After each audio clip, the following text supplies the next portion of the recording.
Hello and welcome to the Press Box. I'm Mark Emerson, and coming up on today's show we have Non-League Corner with Matt and Luke, including a feature on Gateshead's clash with Dover Athletic. We also have a quiz later on, but first we concentrate on Sunderland and Newcastle. And as always, a warm welcome to North East sports writers Ed Sayers and Ben Spratt. Firstly to Sunderland. They held table toppers Chelsea to a 0-0 draw at the Stadium of Light. Was it deserved, Ed?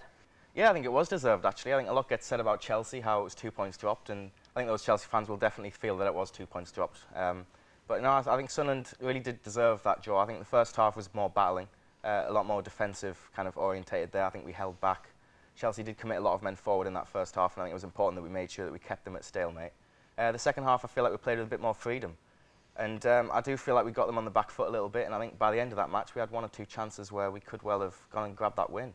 And I mean, I was watching that match, and I know a few Sunderland fans left that stadium thinking that maybe that was a missed opportunity to get one over the possible champions this year.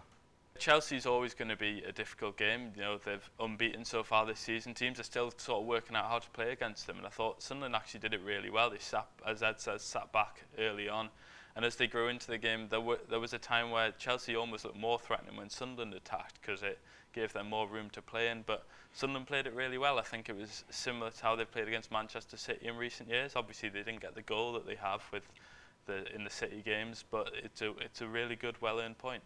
Definitely, and you say that Sunderland from the back they were excellent, but Catamol was influential in that midfield, and he got the plaudits he deserved after the game. Just how good was he? Catamol was fantastic. I think a lot of the point can be dedicated to Catamol. I think midfield in a situation like against Chelsea, where you're probably going to get outnumbered, you need a lot of lively players in midfield, and Lee Catamol alongside Seb Larsson and Jack Rodwell as well, who I think had his best game in a Sunderland shirt at the weekend. I think it adds a lot to Sunderland's defensive game when you have players in front of that back four who can charge. And Catamol's done that all his career. He's been fantastic when he's been able to just sit in front of that back four. And it's easy to forget as well that it was only last January that we nearly shipped him off to Stoke. And I do think that if we had done that, we may well be in the Championship this year. That's how influential. It's not the first time that he's come and he's performed really well against the top teams, and he's finally getting the recognition for it. He does seem to relish the top teams, yeah, and I think his role's adapting a lot as well. I think he could probably play for a better team than Sunderland, and I hope he doesn't move anytime soon. But I think he used to be the type of player that would, well, he was a bit of a destroyer really. He was a ball-winning player. He would do the dirty work and he'd lay it off to someone a bit more creative.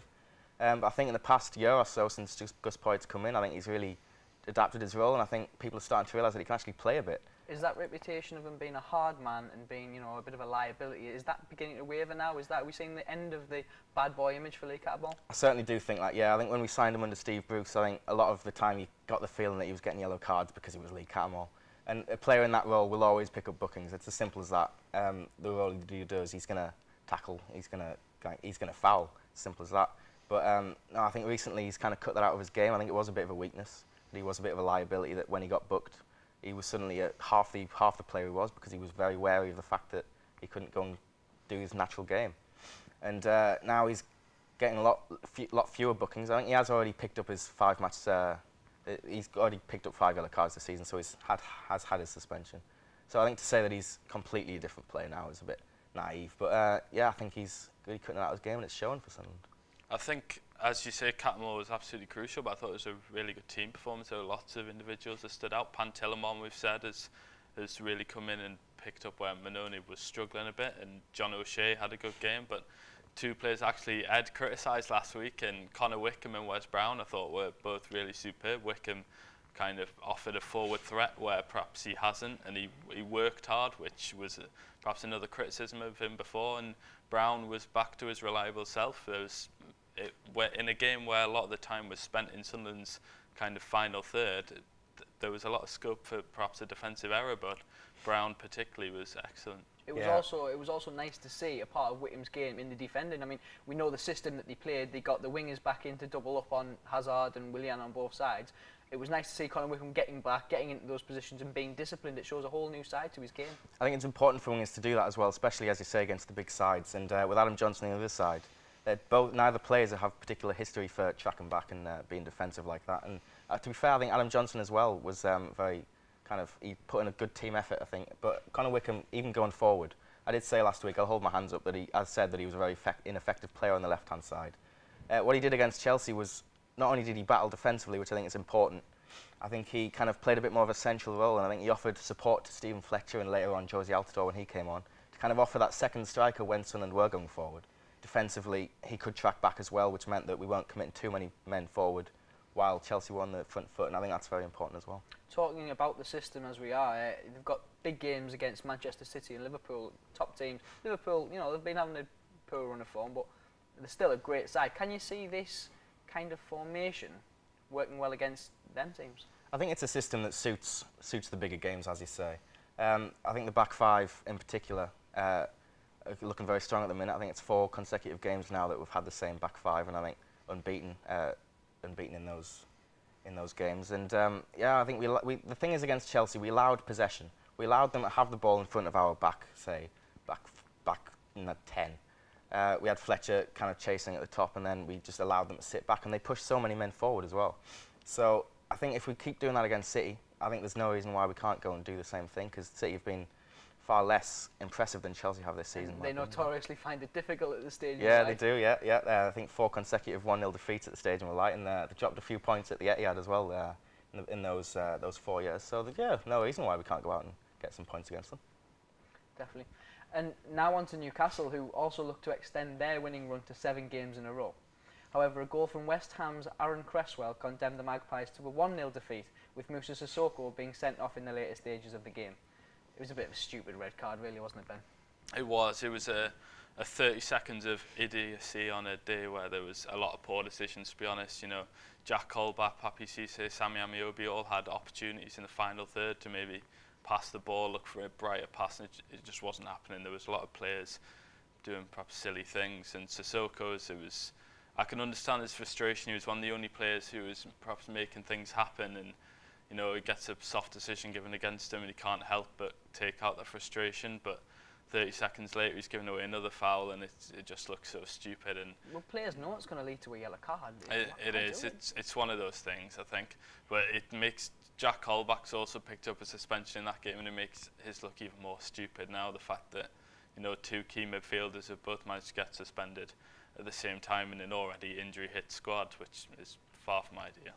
You say that, but it was a cautious team selection from Pardew, and could this be to blame for the defeat? I think so. It's an incredibly frustrating afternoon, I think, which stemmed from the team selection, really. I know he's gone for this perhaps safer option of Williamson and Gouffran over Taylor and Cabella, and it's not paid off. You know, Gouffran's probably there to be solid and work hard, and by the time he's been subbed off, the team are 1-0 down. The game's beyond Newcastle, to be honest. So it's not worked at all, and I think it's a waste of a substitution, really. You've got Gouffran then on the pitch. He's not offering anything, and in order to get him off to try and affect the game, you're having to use one of your 3 substitutions. But I think with Newcastle, when they're on a run like that, 6 wins in a row, a team like Newcastle, with all due respect to them, they're not going to keep that going for very long. And I think falling down against West Ham, who have played very well this season, I think it's no disgrace. I think the key fact for Newcastle now is that they have a bit of a history where they go on good runs and then they lose the game and then they go on bad runs. They're very inconsistent like that.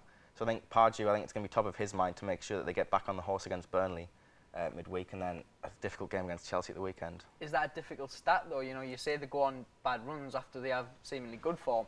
Got a lot of games coming up over Christmas. December was always going to be pivotal, really. You know, a lot of tough games in there, and the derby in the quarter-final thrown in, and the squad now, of course, ravaged by injuries and suspensions, and off the back of a defeat, and it's not ideal.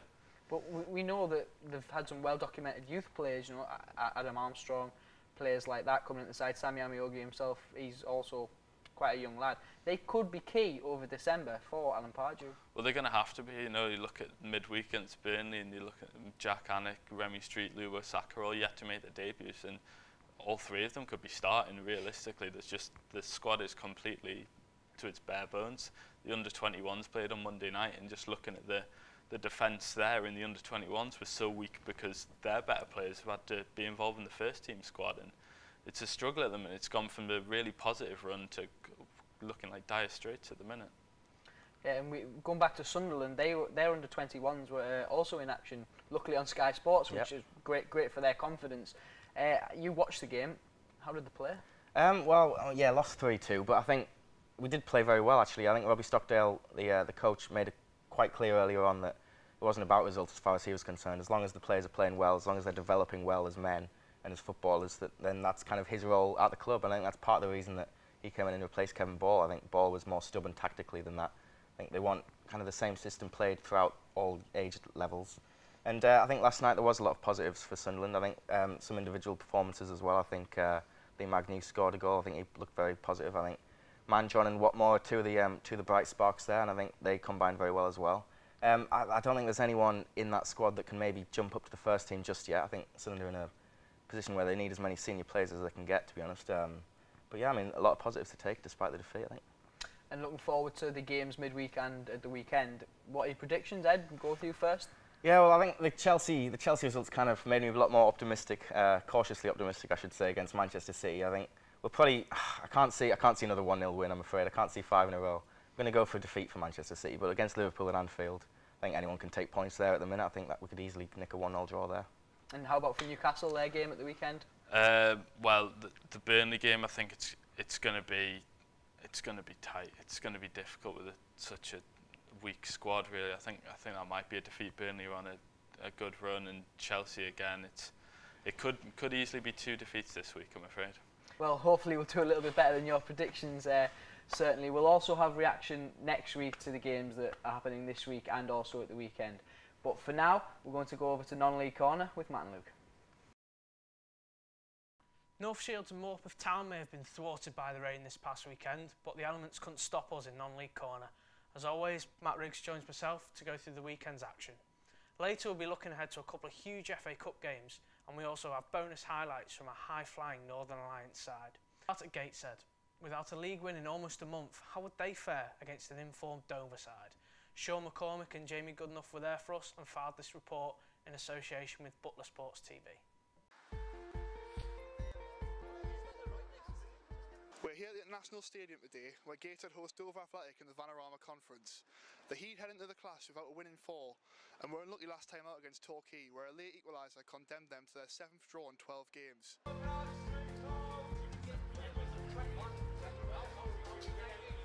The Heat haven't played today's visitors since 1998. The Whites had a poor start to the season, but are unbeaten in their last 5 games and should prove tough competition for Gateshead this afternoon.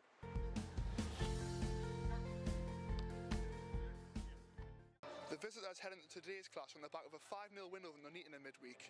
And despite being 9 places above them in the league table, the Heat must ensure they shore up a defence which has conceded 6 goals in the last 3 games to get the win today. Commentary comes from myself and Sean McCormack. Yeah, because Tyrone Sterling on his left-hand side. He plays the ball in, and it's flicked on, it's in! Dover take the lead against the run of play. Their handful of fans are absolutely delighted. Alex Rodman makes me, and it's in! Alex Rodman with the equaliser there for Gateshead. 1-1, just what the Hosts deserve. What a cool finish from Rodman, that's brilliantly done. What composure.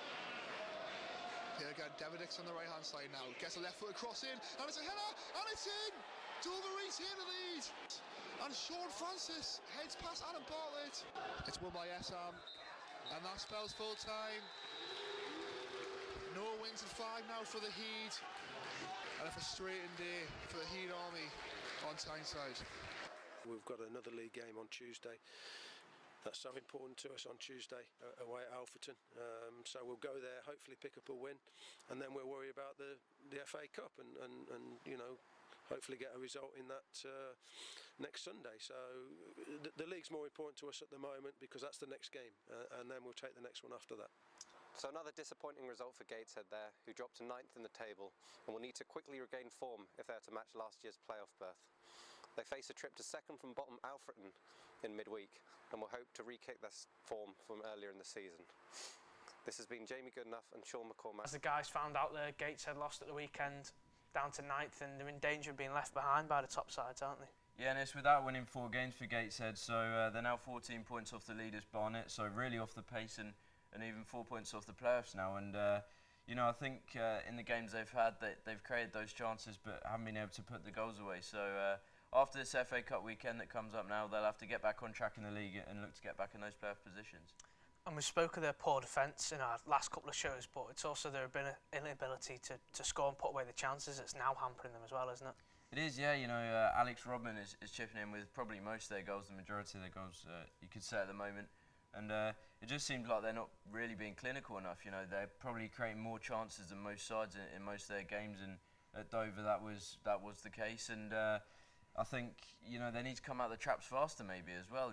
They're falling behind in games and waiting to react against teams, and you know, they need to take the games by the scruff of the neck and really try and take the lead and take the game to the opposition, which, you know, they're not doing that at the moment. On to Blythe, and they're in good form, but have they peaked too soon before another big FA Cup date? They had to contend with lowly Witton Albion first. Armand Ed Sires reports.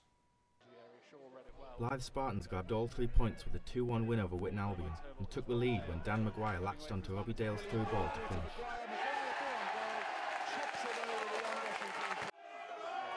The visitors looked dangerous from set pieces throughout the match and found an equaliser when John Shaw rose highest to power home from a corner with less than a quarter of the game to play.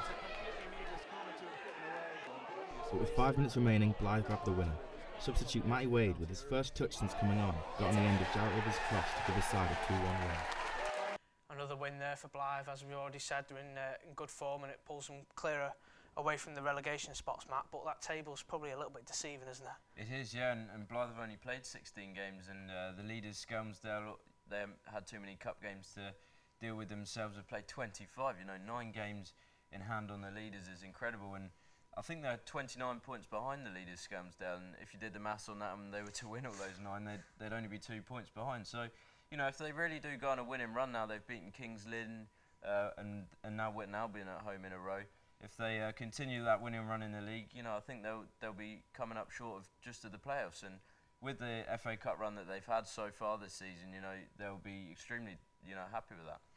And as we saw in the highlights there, Michael Richardson came in on debut, former Newcastle. How did he look?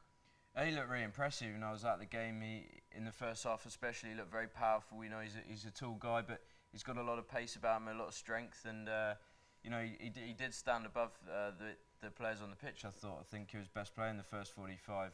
Other than that, in the second half, he tailed off a little, got substituted. I think it's a case of not playing so much first-team football recently for him, but I think he's a really good addition to the Blythe squad, and he'll go into the FA Cup squad on Friday night against Hartlepool, and I think he'll play a part. Again, we'll look ahead to the FA Cup shortly, but now with the weather calling off North Shield's game against Morpeth, as we've already mentioned, could Jarrow Roofing close the gap on the top 4 teams in the EBAC Northern League? Mark Emerson took a break from presenting duties to call the action. It was business as usual for Jarrow Roofing as they continued their great league form. However, it was Connor Winter who opened the scoring for the away side with a well-placed volley from inside the box after 15 minutes. Richie McLaughlin's side then piled on the pressure after going 1-0 down, and Aycliffe eventually buckled as Dan Kirkup headed home at the back post to level. The second half continued with Jarrow pressure, and Malky Morian put them ahead on his home debut with his first for the club, guiding it in on the turn after a long throw. Jarrow went further ahead after a foul by defender Mark Stevenson on Lewis Teasdale inside the box gave the referee no choice but to award the penalty. Teasdale then dusted himself off to slot the penalty home, despite slipping as he took the shot to make it 3-1. Newton Aycliffe then pulled one back to make it 3-2, with a wonderful strike from Ryan Cummins with 20 minutes left on the clock, beating the keeper Andy Hunter, who was motionless. Jarrow, however, secured the win with 3 minutes of the 90 remaining, as second half substitute Jamie Marshall made it 4-2 in a classic counter-attack, putting the game beyond doubt. Jarrow Roofing avenged the defeat from earlier in the month at Newton Aycliffe, and despite the fact the star man Campbell's gone, they've still got a couple of goal scorers chipping in with quite a few, haven't they? They do, yeah, and as we mentioned last week, John Campbell did eventually complete that move to Oxford, and but they've still got players in that squad that can score goals. You know, we see that with Lewis Teasdale, who's got 13 goals in 23 games now for the season, which is a really good record for himself as well. So they got Malky Morian, who got his home debut against Newton Aycliffe and scored 1, assisted 1, and was man of the match. So great performance by him, and a great way to start his career at Jarrow Roofing. And it's a tough game coming up for them at Durham City, the dreaded plastic pitch over there. It is, yeah, and Durham are doing well in the league themselves. They're in 8th position, but I think you look at the form, and the home form is key to that. You know, they've got 7 wins in 11 games in the league at home. So the plastic pitch, I think it does come into play. I think teams have played on grass all week in training and most weeks in the league as well. And then they go to Durham and have to play on 3G. I think it does give Durham an advantage in that sense. So, but it's something they have to deal with. They have to get on with it and try and get the result. With the North Shields game being off, there was their cameras were at Percy Main A.F.C, and we can bring you the best of a thrilling game there. Home side are flying in the league and top the Northern Football Alliance First Division. That's a handful. Their lead is now 5 points after this pulsating 5-3 win over Blythe Isabella. You watch out for some cracking strikes in there. It proves there's quality at any level of football. Yeah, there is, and I think if there's players that can score goals in any division, you know, they're going to get the chance to move up the football pyramid. And we've seen in this game for Daniel Carr, you know, he scored a couple in this match, and watch out for the volley that makes it 2-2. It's a cracking volley, great technique to watch it come over his shoulder and to put that past the keeper and keep the ball down under the crossbar. You know, it shows a lot of quality, and there is quality in these lower divisions. Yeah, and good luck to Percy Main FC from everyone at the press box. They're flying, and we hope they continue to do so. But it's from the Northern Alliance to the biggest club competition in the world. 40 teams will compete this weekend for the right to mix with the big boys in round 3 of the FA Cup. Blythe Spartans have been here before, and the past runs are well documented. But this year, there's a new group of Spartans. They're looking to make the history of their own at League 2 strugglers Hartlepool. How do you assess the chances? Well, I think, you know, despite the difference in leagues, they've got a really good chance. You know, anyone can go and look at Hartlepool's form, and it really isn't good. You know, rock bottom of League 2 at the moment, and really struggling there. And you look at Blythe Spartans' recent form is really good themselves. So, I think, you know, they fancy their chances. It's as simple as that. If they can get anything, any sort of result, whether that's a draw and take Hartlepool back to Croft Park, you know, they won't mind at all. I think even if they do that, they'll be even more confident of beating them and getting to that round 3. So I think they'll be absolutely full of confidence, and Hartlepool won't be. So, you know, I fancy their chances. And you look at Blythe's dressing room, there's a lot of characters and a lot of match winners in there. And in a game of this stature for a club of Blythe's size, you need someone to really go and grab the initiative and sort of take the game with the scruff of the neck for Blythe, don't you? Yeah, you do. And, you know, there's the obvious 3 that we spoke about last week. There's the front 3 of Robbie Dale, Dan Maguire and Jarrett Rivers, with Dale obviously the skipper of the side as well. And he's been there, done it before. But those 3 are obvious match winners for them. But I think the key man for me could be Stephen Turnbull in the midfield. I think he'll definitely start for Spartans in the middle of that 3-man central midfield. And I think he's been a key figure for them since he's come in, you know, earlier this season. He's a passer of the ball. He likes to dictate the play from the back of that midfield 5. And he's a key man, as is Nathan Buddle at the back, who'll be buzzing to go back to Hartlepool, where it all began for him. So there's a lot of players in there that need to perform for Blythe, and I think all 11 of them need to have a good game for them to get any result. But you know, they'll be, you know, really full of confidence for it.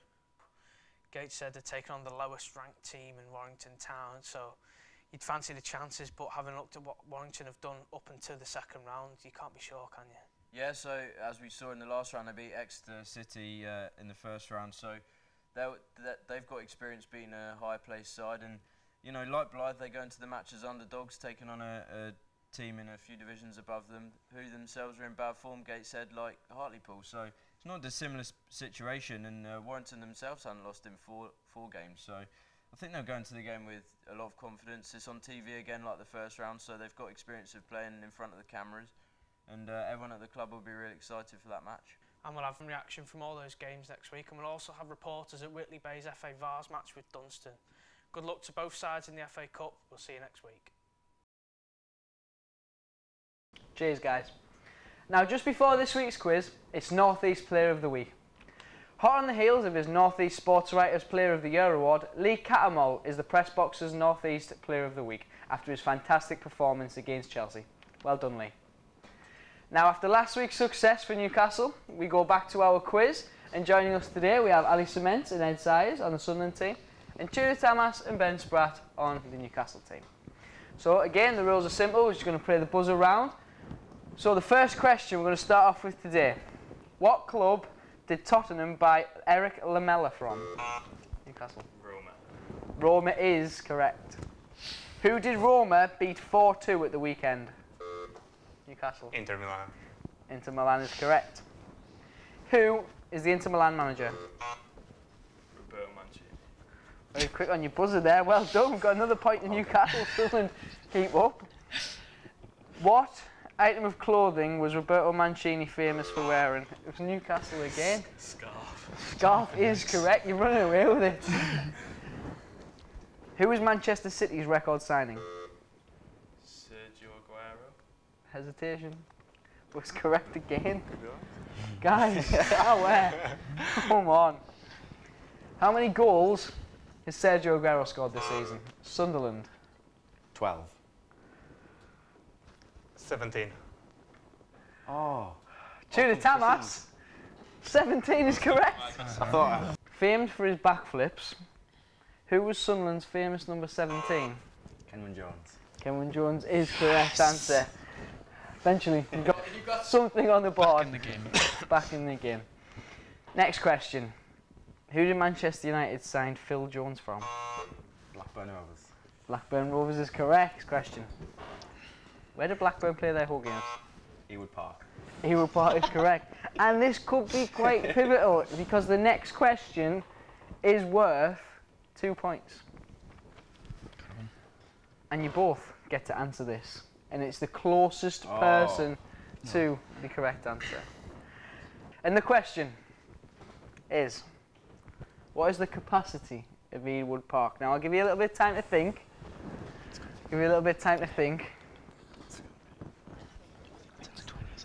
First of all, I'm going to go over to Newcastle. Newcastle, can I have your answer, please? 33,000.